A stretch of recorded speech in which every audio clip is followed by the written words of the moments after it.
It's the Go Gopher Podcast with Mike Grimm, episode number 207. I am Mike Grimm, voice of the Golden Gophers, and welcome back to the podcast. This week, we're talking Golden Gopher softball with head coach Piper Ritter. The Maroon and Gold opens the season at a tournament this weekend in San Diego, California. Miami of Ohio is the first opponent on Friday afternoon. That starts a 5-game weekend. We'll get a feel for the 2026 season and break it down with the head coach Piper Ritter this week. Our Go Gopher podcast is presented by alumni-owned Sunbelt Business Advisors and True North Mergers and Acquisitions. If you're a business founder planning to exit your business, start by contacting Sunbelt Business Advisors and True North Mergers and Acquisitions. Sunbelt serves more businesses up to $5 million in revenue than anyone, and True North M&A serves companies with revenues up to $150 million. Get a confidential, no-cost, no-obligation business valuation started today. Make the most of your life's work. Visit sunbeltminnesota.com or tnma.com today. Longtime Gopher sports supporter Cub is a proud sponsor of the Go Gopher podcast with Mike Grimm. In a hurry? Don't worry. Cub delivers. Get fresh meat, produce, everyday essentials, and more delivered to your door. Cub is the official grocer of the Golden Gophers and proud to support Gopher athletics for more than 20 years. Shop happy. The Go Gopher podcast is also presented by onX Maps. Find out how to download the onX Hunt app for free by listening to the Go Gopher podcast. We're podcasting episode 207 from the Aquarius Home Services studio. We invite you to subscribe to or follow the Go Gopher podcast. It's free to do so. You can also go back and listen to previous Go Gopher podcast. Last episode, for example, we had a great conversation with former Gopher women's hockey star Taylor Heisey. She's in Italy, gearing up for the Winter Olympics with Team USA. This week, we're talking Golden Gopher softball with a season preview from head coach Piper Ritter, who will join me next. I'm Clay Geary, walk-on turned scholarship wide receiver for Gopher football. And I'm Ben Utek, U of M alumni, Super Bowl champion, and Tony Dungy Uncommon Award winner. We understand championship culture, which is why we're part of the True North family of companies. True North invests in only elite teams, like the champion team at Sunbelt Business Advisors, Minnesota's largest seller of companies. To learn more about True North and our diverse family of independently owned companies, visit TrueNorthEquityPartners.com. This is Jim Suhan for TSR Injury Law, 612 TSR Time. TSR Injury Law started off as a small business. They are now a large, very successful business because they help people, because they win cases. If you are injured, call 612 TSR Time. They will help you out or point you in the right direction. They will not charge you unless they win your case, and they win a lot of cases. We don't want you to need their help. They don't want you to need their help. But if you do need their help, call 612 TSR Time.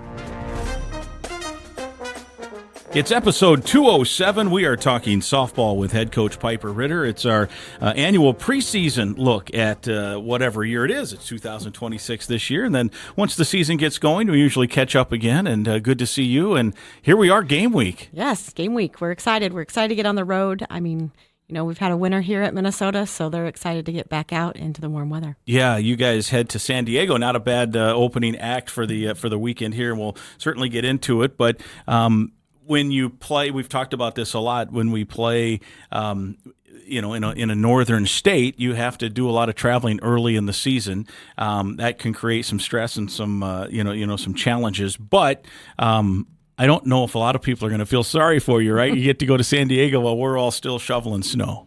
No, I think that's kind of where the team really bonds and gets to know each other. You know, I got to do my 4 years where I got to travel, and I wouldn't have had it any other way. It was really fun to get on a plane and go visit other schools and compete against them. All right, so before we get into all of that, let's talk about the last few months, because some of what the success you guys have, let's say, here this spring will probably be a result of some of the work you've put in here in the winter and certainly in the fall. So give me an assessment of what you saw from your players here. Let's go all the way back first to the fall. I know you get to play some other teams, have some scrimmages, do some workouts. Yeah, I do think that, I'm excited to see all the pitchers get on that mound and really compete. We have a strong group of pitchers that will all contribute in some way, and so I'm excited for them to get out there and kind of show us and keep us in ball games. We are a little young when it comes to hitting and defense and offense, so I think we're going to have some learning curves through that, but I'm confident in our pitching to keep us in the ball games to win them. Yeah, and pitching, right, is always kind of the name of the game in softball anyway. If you can pitch, you are going to give yourself a shot most days. So go into a little detail with your staff. I know Sydney Schwartz, who has made a name for herself as both, playing defense as an infielder and hitting and also as pitching, will be part of that staff. But how's it all round out? Yeah, Sydney's a great two-way player. She starts a lot of games for us. She has a lot of deceptive pitches, so she can go late and long into games. And then, when she's not pitching, she can roll over there to first base and hit for us. So we'll look for her to do a lot of that. And then Macy Richardson, she was hurt last year, but she's back and she's been very strong this fall, so we're excited for her. They complement each other. Macy has the velo, she has the up pitches, where Sid has a lot of the off-speed pitches. And then, with newcomer Kylan Stengel, she's out of Mankato, so she's growing into her own, and I love it every day because I get to see her get more and more confident every single time she goes into that circle. And she takes those learning curves and really goes with them with stride. And then we have Natalie Sousa, she's our other one that's going to be a pitcher, and both of those two will probably make sure that they'll probably come in for relieving roles and stuff and see if they make their way into like a starting role. And of course, you were a pitcher yourself, pitching coach for a number of years, lots of success. So how much do you take in essence, you're coaching them as a position coach, as the head coach, right? Yeah, that's, when I did take this job back in 2020, this is one thing I never wanted to give up. I love being able to be in the bullpen and help them grow. It's just a different lane that I have to take. They also, I'm no longer the assistant coach, so they have to. I get on them, and it stings them a little bit more than maybe when I did as an assistant. But I still have the same relationships to them, and I still make sure that I get to be in that bullpen just as much as I did when I was an assistant. So through the fall, then you've gotten into some winter workouts here, and we were talking before we came on the air. I losing track of years the older I get. I couldn't remember. There was one stretch in February, maybe even January, where you guys were able to get outside. Not the case right now the last few weeks. No. So this has been mostly an all-winter indoor activity for you guys. Yes. We were able to go take our training trip down in Florida. So January 12th through the 16th, we were able to go and be on some dirt and catch some fly balls in the air. And it was a little chilly down there for them. They were all wearing jackets, but for us, we loved it. A couple sunny days, but most of them were overcast. So we haven't been indoors the whole time, and we had a great fall. I know everyone knew it, but we were out doing defense up until mid-November, almost up until Thanksgiving break. So it hasn't felt like we've been inside training quite as long as maybe some of the other days. But yes, we haven't been able to go out since the month of January, that's for sure, outside. You mentioned the Florida trip was January 12th to what, 16th? 16th. So that was about when it was about 30 below here, so you guys lucked out a little there too. Yeah. We did come back to some chilly stuff, but it was nice to be away. Yeah. So what are you seeing defense? Of course, we talk pitching. Defense is key. You get good pitching, you catch and field and throw well, also giving you a chance. So how do you like defense right now? I'm good. I think we have two catchers that are coming in to replace Taylor, who graduated. We have Tara. Tara was injured last year, and so she's going to have some time behind the plate. And so is Cassie Johnson. She's a transfer from Texas Tech. So both of them are looking really good back there, and so we're excited. And the pitchers love to pitch to them. Tinley at shortstop, she's kind of going to be our mainstay at short, and so she's really she filled a lot of different roles for us. They did mainly second base last year, but she's looking to kind of sit there at shortstop, so we're excited to see her. And then we've had to move some positions around in the outfield a little bit, but Jay is looking to be starting outfield, and we'll kind of fill in the gaps as needed hitting wise, whether it's Jessa or whether it's Brooklyn or whether it's Maggie. So. And you mentioned Tinley, she had just a great freshman year. So how do you think she'll handle you like to see, right, freshmen who are successful to kind of take that next step in year two, that jump, and then with potential, position change, so to speak. Not that she's totally unfamiliar with it, but what do you think you can expect from her? Yeah, defensively, a lot of times with the freshmen, the game just gets sped up on them, and maybe they don't get rid of the ball as quick as they think they have to at this level. But she's dealt with that really well. So I see her playing at this level and this speed really well in the defense defensive piece of it. And then hitting, she still has to grow a little bit. She was great at the plate, but we're just needing her to mature, maybe not so much as a sophomore, but more as a junior, senior this year. So hopefully she takes that responsibility and has really mature at-bats. You had some rough news injury-wise, and I suppose all teams deal with injuries. You hope to avoid it, but one of your best players, one of your best defensive players, your starter for 3 years in center field, Breezy Burnett. Tough news with her out for the year. I know that was announced this week. I don't know how long ago you guys, when the injury itself happened, but how do you deal with that? Yeah, I think our team's known for a little bit. It happened over break, and it was unfortunate. The good news is she didn't play half a season when something happened, and she does get to look for the future and hopefully be back next year. So I'm excited for her and that piece of it. It was a blow because I do think that Breezy's a great outfielder and she brings a lot of energy as playing on the field, but a lot of things that she brings probably aren't because of what she does on the field. She brings a lot of energy. She brings a lot of care to our student athletes. So we'll definitely look for her to make sure that she continues that and continues the support that she gives our teammates. Yeah, there is in softball, not just during practices and wherever, whether they're down here down the hall from where we're recording, eating lunch in the athletes village or what have you, but even within games, there's a certain spirit on the bench that you don't see in a lot of other sports. Can she be part of that during games, even with the injury, that can help keep that going? Oh yes, absolutely. I kind of told her, I was like, hey, you're going to be a little side coach. You're going to make sure this is the first time you get to see it from a different perspective, like in the dugout. And although you live it and you know where they're coming from, I think it's going to be really good for her to be able to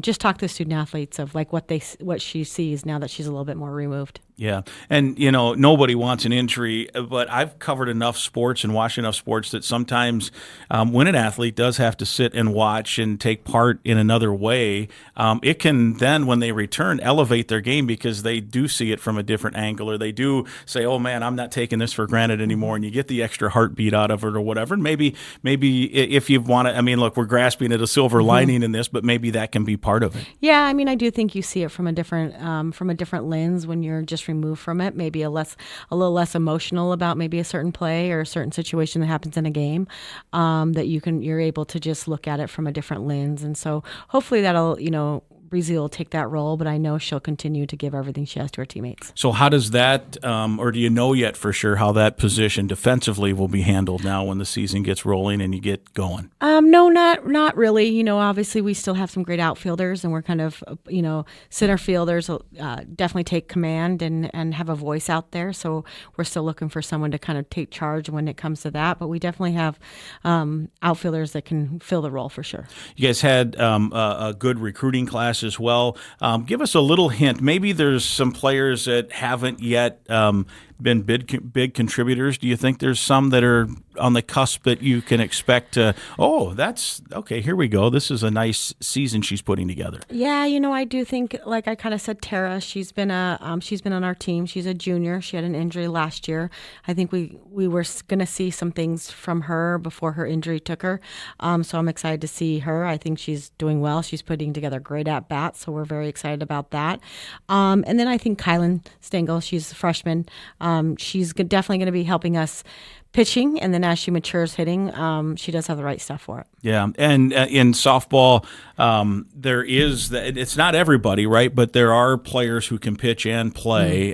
Some of your great players and some of the Gophers' great players have done both over the years. Yes. I think it's a lot to handle when you're actually pitching and hitting in the same game. But I think once they get their freshman year under the belt, it becomes a little bit easier to, if you're going to do that and you can get into the lineup, it gets a little bit easier to manage. You guys also had not a big shuffle, but a little bit. Stephanie Lombardo now is on staff. Autumn Pease is back. Take us through how the coaching staff is shaping up now. Autumn Pease, she came back. She is in our player development role. So we have a player development role, and they kind of help with everything outside related to softball and what our student athletes do, and then some of the inner workings as well.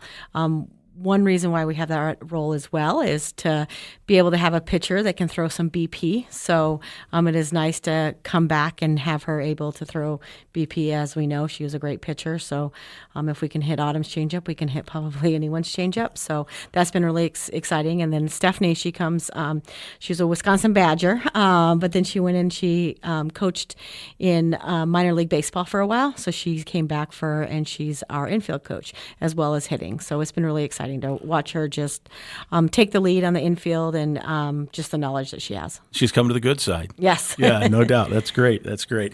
Let me real quickly mention one of our sponsors. We're going to continue to preview Gopher softball. They open the season. We're recording here on Tuesday afternoon. They open the season on Friday. They'll travel out west on Thursday. It is a little chilly out, but that is not going to stop hunters, that's for sure. And if you're going on a hunt, use OnX Hunt. Have you ever driven past a piece of land and wondered who owns it? Or maybe you need to know exactly where the property line runs. That's where OnX Hunt comes in. And it's not just for hunters. There are folks using OnX for their jobs every day throughout the country. Farmers and ranchers mapping out fields, firefighters navigating through rough terrain, construction workers needing to know where the property line starts and stops. This app offers something for everyone. If you need the best land ownership map, aerial imagery, and property boundaries in your pocket, OnX Hunt is the tool for the job. And you can try it for free for 7 days. Download OnX Hunt in the app or Google Play Store, or go to onxmaps.com/hunt to get started. Know what the happiest bird is? Chicken. Cub fried chicken. Wait, let me rephrase that. Know what bird makes people happiest? Cub fried chicken. Crispy, crunchy, juicy, perfectly seasoned. It's the kind of chicken that disappears faster than you can say, 8-piece, please. Or, let's be real, maybe 12-piece. Because when it comes to fried chicken, more just means more happy. So if you're shopping chicken, shop Cub fried chicken and shop happy. Piper Ritter is our guest. It's episode 207. It's a tough non-conference schedule. You guys usually try to get challenged here to get ready for the season. And would you say this one falls in line with many of the schedules you've had in the past? And what is the strategy in terms of, once you are clarified on the personnel, how you put a schedule together? Yeah, I think it always changes. There's always moving parts to it.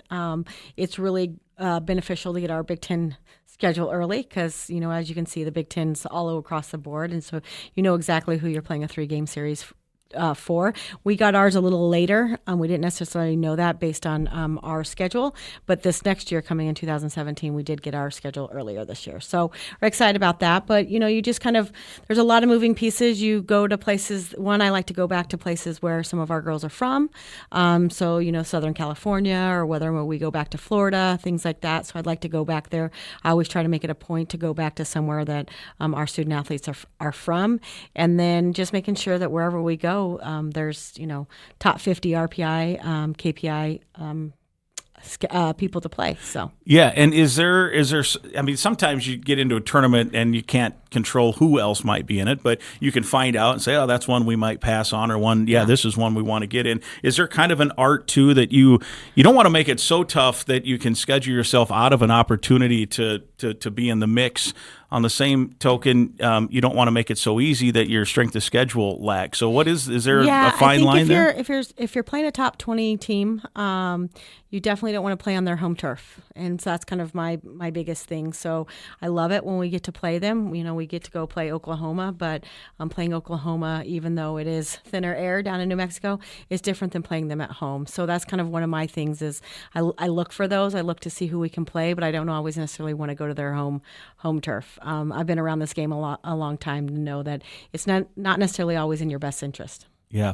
And the trips, so I think I wrote this down right. San Diego is the opener this week, and then it's a kind of a combo trip, El Paso and Las Cruces, New Mexico, El Paso, Texas. We actually, for football, a few years ago, the Gophers had a road trip to New Mexico State. You fly into El Paso, then you take the bus ride over. So familiar with that. Farley's is not a place to go eat. I'm just kidding. We still talk about it all these years later. Tucson, Arizona, not bad. And then you have kind of this combo trip, the St. Louis general area, and then Columbia, Missouri as well. We opened up the Big Ten earlier than we've ever have. Yeah. We opened up in Indiana, and so Indiana's our opening weekend, and then we have our bye weekend right after, and that just happens to fall into our spring break.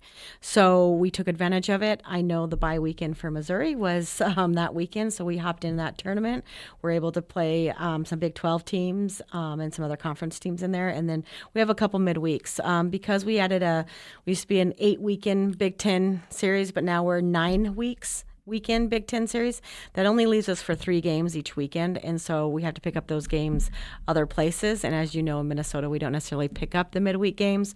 We just don't have a lot of people that travel here, so we had to pick up a handful of them in the midweek in the spring break. Yeah. And there are some of those midweeks you can fill with regional teams too on occasion, right? Mm-hmm. Whether it's one of the Dakotas or St. Thomas or what have you. And you do have a home non-conference tournament this year. This has kind of become, has it basically been annual the last couple of years, or did you have to miss a year in there? Yeah, there was a year that we missed, and then in 2028 we'll also have it. The wrestling will go in there. It's the Viking Stadium, U.S. Bank Stadium, the Gopher Indoor Classic, February 20th through 22nd. What's it like coaching and playing in there? I love it, and everyone that's come has loved it as well. I think that when you talk about things that delay the game, whether it's turning over the field of the grounds crew, maybe they take 30 total minutes, or whether it's, weather related. Some things make games go longer, if you're in a really hot place.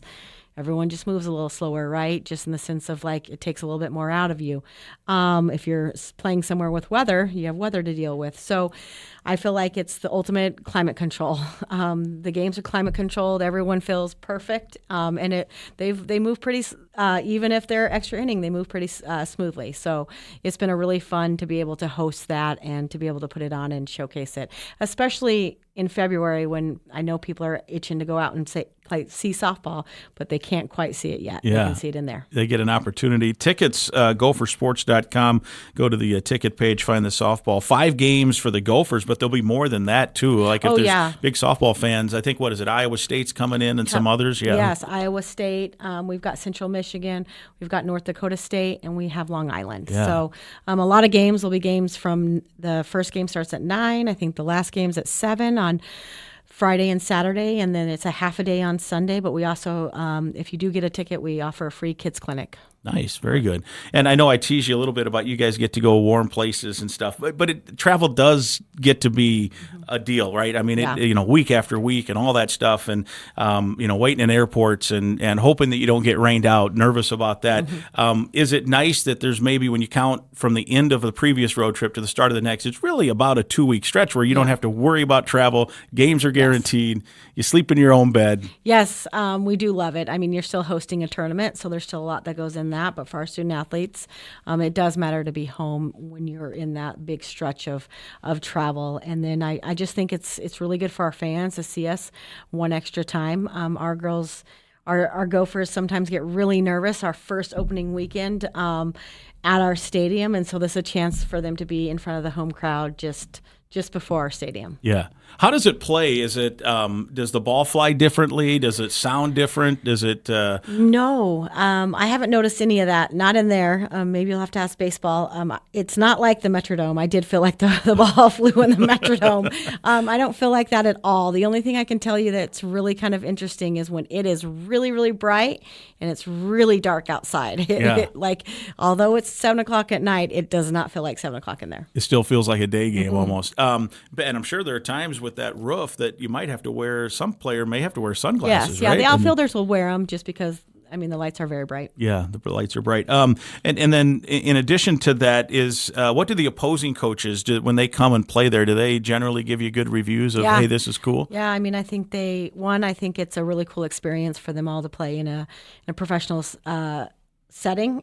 They always comment on how big the Jumbotron is, and the student athletes are like, oh, we got to make sure that our faces look really good in our photos on our webpage. So all of them love it. I think the fact that sometimes if you look around the country, people aren't getting games in and nothing's happening, but then they'll always see our games are being played. So it's guaranteed. And then maybe not, some of the players on your roster, you have some Minnesotans who probably are Vikings fans. It's probably a little kick for them to, hey, this is where, Justin Jefferson's running pass patterns, and I have a Justin Jefferson jersey or whatever. Yes, for sure. I mean, there's locker rooms down there. We're not in the Vikings locker room, but we definitely get to kind of roam those hallways down there. And so they get a little starstruck. And with the weather the way it is here for Northern schools, you're limited in home games. So you want to take advantage of the extras there. And then when the season starts for you guys just outside where we're recording here, take me through, let's say March 27th is the Big Ten opener, which is in essence your outdoor home opener with the Fighting Illini. So you want to take advantage of home field, fingers crossed, right? Every weekend you're home for good weather. Yes, absolutely. And so, like I said, it's just another chance for us all to be in front of our fans before the opener, and we're excited to get back playing here, which will happen sooner than you think. Yeah, and from that standpoint too, the fan base. This is a good softball town, isn't it? I mean, you guys have good crowds every home series, and there's good softball being played here too at the youth all the way up to the high school level.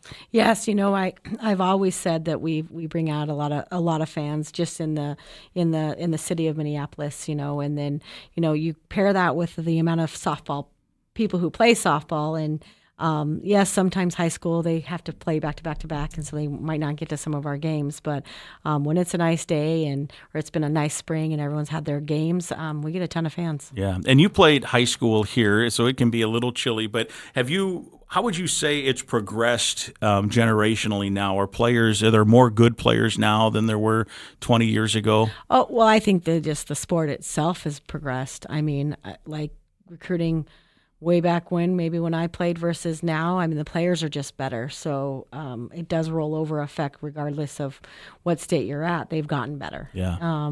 So there's no doubt that softball is better in Minnesota. So the Big Ten for you guys last year, it was the first year with the West Coast teams. And how much did that change travel for you? How much did it change any type of strategy or anything like that, competition level?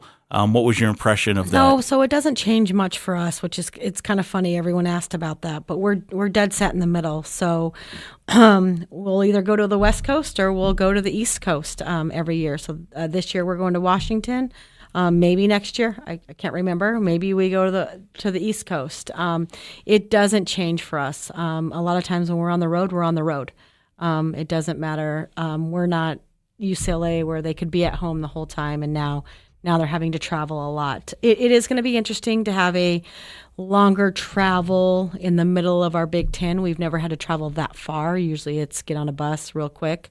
And then so that will be a little bit different. But the only thing that's really, really changed is looking at our Big Ten schedule, because Big Ten has gotten tougher, and just making sure that we schedule correctly, and then just finding those extra games in the middle of the week, because now that we only go to 9 weekends, that we only play 3 games, it matters for us. Yeah. So because we can't find midweeks right now in Minnesota. In 9 opponents in the Big Ten, then, so you're playing just about half of the possible opponents that you could play. So competitively, in terms of schedule, will matter, right? Yes. I mean, if you happen to on a certain year miss the 2 teams that are ranked in the top 15, you might end up, and I'm saying not you specific, but in general, a team could end up finishing right at the top because of that. So how much are you paying attention to, okay, well, these guys don't have to play them, we have to play these guys. Oh, we missed these guys. Yeah, obviously it's the first year, so not a lot of that was in factor. I'm sure if we run this course long enough, just like it did back, I think there was in about maybe 17 years ago, when some people didn't get to play because of weather, it did become an issue of who played who and how many games they played versus some teams didn't play as many games. But I do think if everyone gets to almost the full amount of games that they're supposed to play, it does usually find its way. How good is the Big Ten? It's pretty good. So, I do think that we have it all across the board. We have some of the top teams in the country, and then we're kind of all across the board when it comes to that. But I mean, adding Washington, Oregon, and UCLA definitely made our conference better. Yeah, those have been 3 traditional, pretty good teams that end up in Oklahoma City sometimes, Yep, right? And yes. so now all of a sudden you throw that into a stack of teams that included Minnesota over the years. Who else? Nebraska. Michigan has always been good, although they have not been as good recently. So it all, I mean, cyclical or whatever. What's the hunger level for you guys now to get back into that nature where you're playing important games late and sweating it out and absolutely. wanting to get in there? I think what you want to happen is you want to be playing your best softball when it matters the most, which is later on in the Big Ten, going into postseason. And so we got a young team, so we've got a lot of learning curves that happen. But if they keep their fight and get a little gritty, I don't see why we can't. Yeah, and is with a young team, sometimes they don't know what they don't know, and sometimes that can help, and sometimes it might be you're going to pull your hair out, right? So you hope it's more of, hey, you don't know what they know, and boom, here they are, right? Yes, absolutely. And once they then get it, then you pull your hair out less, I suppose. Yes. But yes. you're hoping to be in the mix here. Yes, And absolutely. Yes. have an opportunity to be in. To go through the postseason. Yeah. Absolutely. Excellent. Well, it's fun. It's going to be fun to watch. It won't be too long it won't be too long for you guys to play, but for home fans to be able to watch February 20th, the first chance at the U.S. Bank Stadium, and then March 27th, the home opener outside with the Fighting Illini. But this weekend, it all gets going in San Diego. Yes. Great. Anything else? No. Yeah. Well, that was Stay fun. warm. Stay warm. Let's do it. Well, enjoy. Good luck. And as always, thanks for coming on. All right. Thank you. All right. Piper Ritter, episode 207. My thanks to Gopher softball head coach Piper Ritter for joining me on the Go Gopher podcast on this busy travel week and a week of games. The season starts on Friday, and we appreciate the head coach sharing her thoughts on the approaching season. I hope you enjoyed listening to our conversation as much as I enjoyed being a part of it. Always good to talk some softball. Episode 207 is presented by Sunbelt Business Advisors and True North Mergers and Acquisitions. If you're buying or selling a business, visit sunbeltminnesota.com or tnma.com. Cub is a proud supporter of Gopher Athletics for over 20 years and a proud sponsor of the Go Gopher podcast. Cub, bigger savings on the items you love. Shop happy. OnX Hunt also sponsors our show, Happy Hunting from OnX Maps. Again, I'd invite you to listen to past podcasts, and please right now click that subscribe or follow button to the Go Gopher podcast. It's free to follow and free to subscribe and free to listen at any time. And please share the link to the podcast with others so they can subscribe and follow and listen as well. And if you enjoyed the podcast, let us know with some positive feedback on your social media channels. We'll talk again next week.